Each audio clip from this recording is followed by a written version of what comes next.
Sabi! Sabi! Sabi dyan!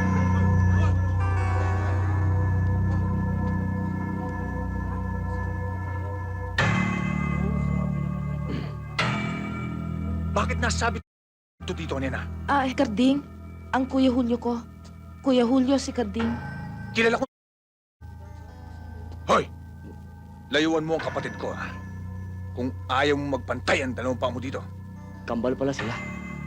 Matagal ka na palang may kapatid na saksakan ng gandang lalaki at saksakan nila sa mga ugali. Hindi niyo ba alam?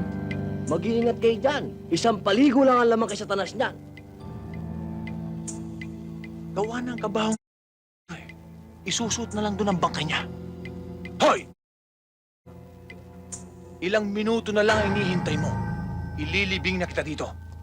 Julio! Dadaan ka muna sa puntilyo ko bago kay Karding.